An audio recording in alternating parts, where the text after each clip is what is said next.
네, 안녕하세요. 프로는 청담 사주 담원입니다. 오늘 이 시간은 나의 사직 속 배우자에 대해서 알아보도록 하겠습니다. 일단 여러분들이 아시겠지만 그 배우자 복에 대해서 이렇게 궁금하신 분들 많잖아요. 제가 이전에 올렸던 영상을 보신 분 있을 거예요. 아마 외모에 관련돼서 올렸는데 그 부분은 배우자 복에 대한 좀 영상이고요. 오늘 같은 경우에는 배우자 덕이라는 영상이에요. 그러니까 배우자를 볼 때 복량을 봐야 된다고 해요. 복량.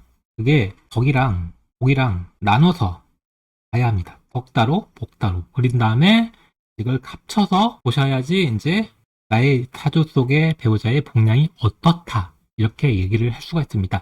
오늘 같은 경우에는 덕에 대해서 좀 얘기를 하겠습니다. 네, 일단 배우자에 대해서 얘기하기 전에 배우자 글자는 무엇인가에 대해서 좀 설명을 드리겠습니다. 내 사주 내에서 배우자를 지칭한다. 이것을 이제 사주에서는 배우자 성, 이걸 줄여가지고 배성이라고 얘기를 해요. 제가 이제 처음 배웠을 때 제 선생님이 배성이라고 막 얘기를 하는 거예요. 배성이 뭐지? 이랬는데 알고 보니까 이제 배우자를 이제 뜻하는 용어더라고요. 제가 이제 상담하게 되면 이렇게 배우자 성, 배성이라고 하면 잘 못 알아드세요. 뭐 아시는 분들은 잘 아는데 이제 사주를 공부를 안 하신 분도 있을 거 아니에요. 그래서 이 모양이 배우자입니다. 이 글자가 배우자입니다. 이런 식으로 얘기를 하거든요. 그러면 사주를 잘 모르더라도 잘 알아듣시더라고요. 그냥 배우자 성, 배성보다는 조금 쉽게 좀 용어를 쓰는 게 좀 맞다고 생각해가지고 좀 이렇게 얘기를 하니까 이해를 하시면 좋을 것 같아요. 우리의 결혼관을 잘 보면 관습적으로, 전통적으로 남편은 이래야 돼, 아내는 이래야 돼. 그런 게 암묵적으로 우리가 그런 게 있잖아요. 그런 것이 여자에서는 안성이 배우자라고 하고요. 남자에서는 철을, 대성을 그러한 부분으로 봅니다. 그래서 기본적으로 우리가 익숙하게 알고 있는 그런 부분은 여자의 사주에서 관성은 남편으로 보고요. 남자 사주에서 천은 대성으로 보고 있습니다. 중요한 거는 여자분 사주에서 관성이 없을 수가 있잖아요. 남자 사주에서 대성이 없을 수가 있잖아요. 그러면 배우자가 없는가? 그런 건 아니라고 하는 거죠. 제 영상 보신 분들 알겠지만 무죄 남자인데 결혼하신 분, 무관 여자인데 결혼하신 분 있잖아요. 그 어떻게 결혼했어요? 그죠? 그런 것처럼 이렇게 관습적이고 전통적인 그 배우자 형태가 아닌 배우자를 만날 수 있다는 거죠. 여기에 대해서 조금 더 설명을 드릴게요. 여자분 사주가 무관이에요. 그러면 관성적인 배우자를 희망을 하더라도 내 사주에서 관성이 없기 때문에 관성적인 남자를 만날 수가 없어요. 만난다고 하더라도 지속성이 떨어집니다.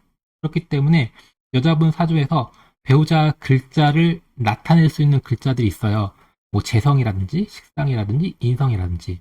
그래서 그걸 가지고 배우자를 잡으시면 됩니다. 마찬가지로 남자도 재성이 없다고 하면 안성적인 여자, 식상적인 여자, 인성적인 여자 이런 배우자를 만날 수 있다는 거예요. 내가 아무리 재성적인 그런 여자를 만나고 싶어 하더라도 인연이 되기 어렵습니다.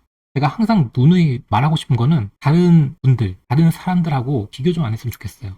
그 사람이 관성의 남자일 수 있고요. 나는 식상의 남자일 수가 있잖아요. 그런 것처럼 좀 다르다. 저긴 저렇게 하는데 그렇게 비교하지 않는 게 결혼 생활하는데 좀 가장 중요한 부분이 아닐까 좀 생각을 하고 있어요. 이 배우자 글자로 무엇을 볼 수가 있는가? 배우자의 성향, 그리고 배우자로서의 역할, 기능, 그리고 나와의 애정도, 친밀도를 볼 수가 있습니다. 배우자로서의 역할, 기능. 이게 뭐냐면 결혼을 했는데 나의 배우자가 우리의 가정 안에서 얼마만큼 남편으로서, 아내로서 역할을 다하는지 그게 중요하잖아요. 그게 배우자 글자로 어느 정도 알 수가 있습니다. 그리고 배우자 글자를 통해서 나와의 애정도, 친한지 친하지 않은지 그걸 또 볼 수가 있습니다. 배우자 글자를 배우자 이제 덕을 본다고 이렇게 하거든요. 그래서 배우자 글자가 내 명에서 좀 약하게 작용한다고 하면 내 가정 내에서 그런 게 좀 약해요. 옛날 TV나 드라마 같은 데 보시면 장에 나가가지고 어머니들이 막 당근 팔고 상추 팔고 콩나물 팔고 이러는데 그 남편 되는 분들은 이제 어디 가서 도박을 한다든지 술만 먹고 일을 안 한다든지 그렇잖아요. 그럴 수가 있다는 거야. 기능이 약하다고 하면 가정 내에서 뭔가 이렇게 해주는 게 좀 약할 수가 있다. 강하다고 하면 배우자의 역할이나 기능이 좋은 거예요. 남편으로서 아내로서 뭔가 내 가정 프로그램을 돌리는 기능이 못하는 거예요. 배우자 글자를 통해서 배우자 덕이 좋은지 별로인지 이렇게 판단할 수가 있습니다. 그러니까 배우자의 성향을 보면 재성이나 관성이 이제 배우자가 된다고 하면 생활적이나 사회적인 역할을 우선시해요. 만약에 남자 사주의 정제라고 한다고 하면 가정 내에서 그 성실함, 뭐 꼼꼼함 그런 거를 조금 더 추구할 수가 있고, 여자 사주에서 정관이 이제 배우자가 된다고 하면 사회적인 위치, 뭐 회사라든지 뭐 그런 거를 조금 더 많이 보겠죠. 반대로 인성이나 식상이 이제 배우자가 된다고 하면 놀이나 대화, 감정이 우선시 되는 거예요. 이게 무슨 뜻이냐면 그 사람이 뭐 직업이 어떻든 뭐 배경이 어떻든 뭐 집안이 어떻든 그거보다는 내 마음이 중요한 거예요. 대화가 잘 되는지, 그러니까 나랑 같이 재밌게 놀 수 있는지, 나랑 밥을 맛있는데 갈 수 있는 사람인지 그런 게 중요하다고요. 근데 여기서 조금 더 얘기한다면 인성이 배우자라고 한다고 하면 소통, 대화가 잘 돼야 돼요. 그러니까 우리가 뭔가 스트레스를 풀고 할 때 대화로 푸는 사람이 있고요. 밖에 나가가지고 뭔가 이렇게 즐겨가지고 푸는 사람이 있어요. 그러니까 인성이 배우자가 된다고 하면 좀 대화를 통해가지고 나의 그런 정신적인 교감이 잘 맞아야지 배우자랑 이렇게 친밀하게 지내실 수가 있습니다. 그래서 제가 이제 인성이 이제 배우자인 명들은 대화가 잘 통하시는 이성을 만나라고 추천을 드리고 있고, 식상이 이제 배우자가 된다고 하면 같이 논다든지 뭐 먹는 거라든지 뭐 여행이라든지 뭔가 같이 할 수 있는 놀이라든지 그런 게 중요해요. 감정이 우선이 된다는 거죠. 이런 분이 있을 거예요. 저는 식상이 배우자인 것 같은데 안 그래요. 안 그럴 수 있죠. 배운에 의해서 여러분들의 그런 성향이라든지 성질이라든지 바뀔 수가 있어요. 그래서 이제 배우자 성향을 생각을 할 때 이런 부분을 잘 관찰해가지고 이성을 만난다고 하면 조금 더 내 명에 맞는 배우자를 만나실 수가 있습니다. 그리고 여러분들 중에서 착각하는 게 있어요. 내 사주에 이렇게 되어 있으면 무조건 이런 사람을 만날 거라고 하는데, 운에 의해서, 환경에 의해서 내가 만날 사람을 만나는데 만나지 못하고 상관없는 이성을 만나는 경우도 있어요. 결혼 생활이 좀 어렵겠죠. 그렇기 때문에 최대한 내 성향을 잘 알고 그 성향에 맞는 이성을 만난다고 하면 조금 더 결혼 생활이 좋지 않을까 생각됩니다. 네, 3. 배우자는 선택할 수 있다. 명마다 다르겠지만 배우자를 지칭하는 글자가 빵개에서 뱅개가 되는 경우도 있다. 그러니까 아예 없는 분도 있고요. 없다기보다는 있어도 약하거나 그게 나한테 중요하게 작용을 못하고 또 기신으로 작용해가지고 나한테 해를 끼치는 배우자가 될 수도 있어요. 또는 또 배우자가 여러 명인 구성도 있어요. 그러면 이제 내가 좋아하는 성향이 여러 명이라고 하는 거죠. 네, 여기에서 좀 예시를 드려볼게요. 남자 사주고요. 정묘일주입니다.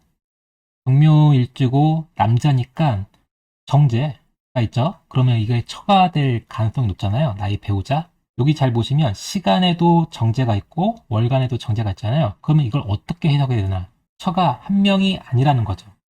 그러니까 두 명, 두 집 살림하냐 그런 뜻이 아니라 내가 좋아하는 정제적인 성향이 두 가지로 나눌 수가 있다는 거죠. 시간에 있는 성향의 정제, 월간에 있는 성향의 정제. 그러니까 두 가지의 성향의 이제 이성을 만날 수가 있는 거죠. 그러니까 시간에 있는 경금, 월간에 있는 경금이 같지가 않아요. 달라요. 성향 자체가 완전 다릅니다.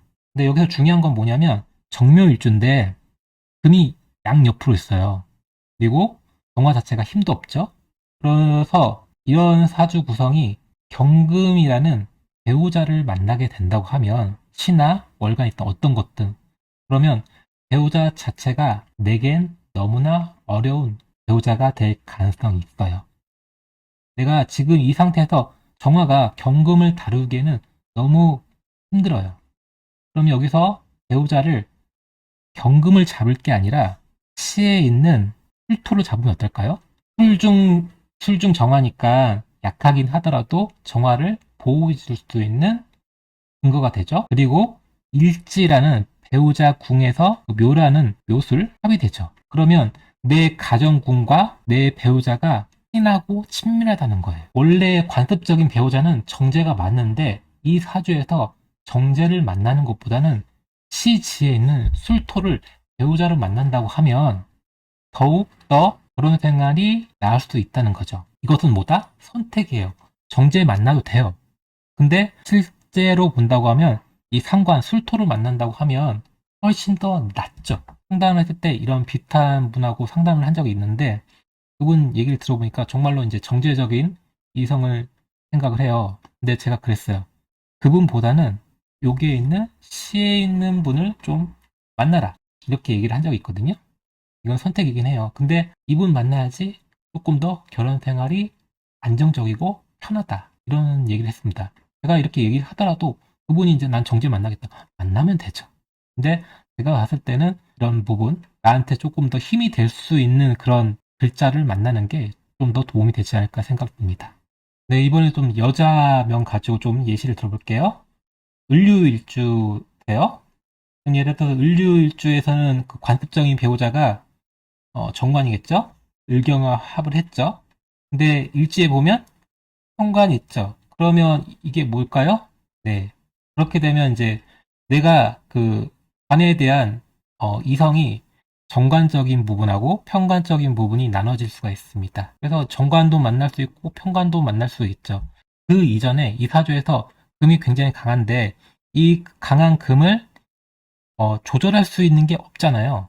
뭐 여기 다른 데 있으면 모를까? 근데 이 상태에서는 없는데 이 상태에서 이제 배우자를 굳이 정한다면 을경합되어 있는 이 구조 아니면 일지에 있는 편관 이 구조보다는 시지에 있는 정제, 진토를 만난다고 하면 조금 더 낫다 이거죠. 그러니까 을경합 했으니까 만약에 경금 남자를 만난다고 하면 좀 정신적으로 좀 친할 수가 있지만 하지만 일지를 봤을 때는 이 경금이랑 유금이랑 엇갈리게 돼 있어요. 그렇기 때문에 오히려 진토를 만나는 게 조금 더 낫습니다. 나의 그런 안정적인 근거도 되기 때문에 예를 들어서 화가 없다고 하면 진토를 만나는 게 좀 낫습니다. 화가 있어가지고 금을 조절을 할 수가 있다고 하면 뭐 경금을 만날 수가 있다고 좀 얘기를 할 수가 있는데 화가 없는 상태에서는 진토를 만나는 게 그나마 조금 더 결혼 생활이 좀 편안할 수가 있다. 그러니까 제가 얘기하고 싶은 거는 배우자는 선택입니다. 누굴 어떻게 고르느냐에 따라서 인생이 완전히 달라집니다. 네, 그래서 대체적으로 스스로가 선택해서 배우자를 만날 수가 있어요. 근데 간혹 가다가 내 의지와 상관없이 뭐 그런 경우도 있긴 한데 어쨌든 간에 명에서 이제 고를 수가 있다고 하면 최대한 나한테 잘 맞는 그 성향을 지닌 분을 만나면 좋을 것 같고 제가 처음에도 얘기했지만 덕이 좋으려고 하면 그 글자 자체가 내 명에서 긍정적으로 작용해야지 배우자 덕이 있다고 하는 거예요. 그냥 정관이든 뭐 정계든 상관없이 그 글자 자체가 긍정적인 역할을 한다. 뭐 용신작용이나 희신작용을 한다고 하면 굉장히 좋은 역할을 합니다. 제가 나중에 추후에 오늘 올렸던 덕에 대한 부분, 전에 올렸던 복에 대한 부분, 그거를 좀 합쳐가지고 영상을 한번 만들어 볼 생각이거든요. 때도 많이 시청을 부탁드리겠습니다. 네, 오늘 영상은 여기까지고요. 오늘 하루 좋은 하루 보내시고요. 지금까지 남원이었습니다.